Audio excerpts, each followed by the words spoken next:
La seconda corsa è una prova sul miglio per cavalli di 4 anni. Sono in 12 al via, 1 Event Rose, 2 Elite GSO, 3 Amplain B, 4 Ernaldo Benal, 5 Excellent MSC, 6 Ettore, seconda linea, 7 Epic Man, 8 Eusebio, 9 Elenoir Treb, 10 Eiolo, 11 Enjoy Kikol, 12 Esotica Sì. Pronostico che vede favorito Eusebio, numero 8 Antonio Di Nardo, macchina che accelera e stacca, partiti l'errore di Elite GSO mentre si avvantaggia subito Ernaldo Benal che va Numero a 2 condurre Elite con GSO all'esterno Excellent squalificato. MSC che lo impegna.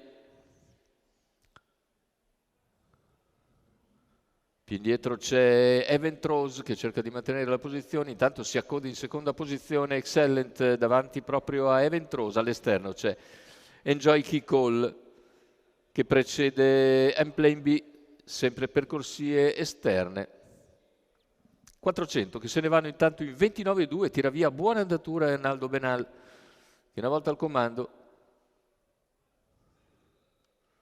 non si fa pregare per tenere vivo il ritmo di gara, sposta di nuovo all'esterno Excellent per anticipare la progressione di Enjoy Kikol, 600 in 44,9 e quindi al largo c'è anche Amplain B, poi la progressione di terza ruota da parte di Eusebio che avanza al passaggio.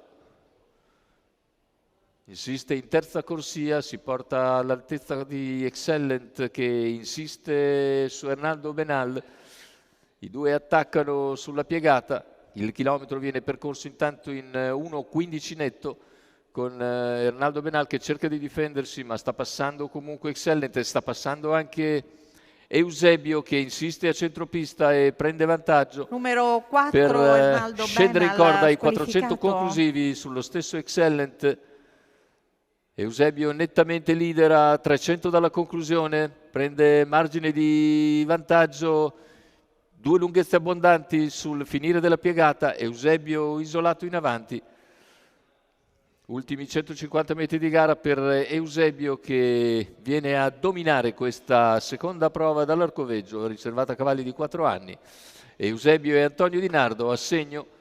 Il secondo posto è ancora per Excellent MSC, al terzo finisce Event Rose, 1:14,5 ragguaglio conclusivo con 32 a chiudere, ma vittoria già in ghiaccio da tempo per Eusebio che Antonio Di Nardo porta appunto a una nettissima affermazione per conto di Gennaro Casillo e della scuderia Constellation Breed.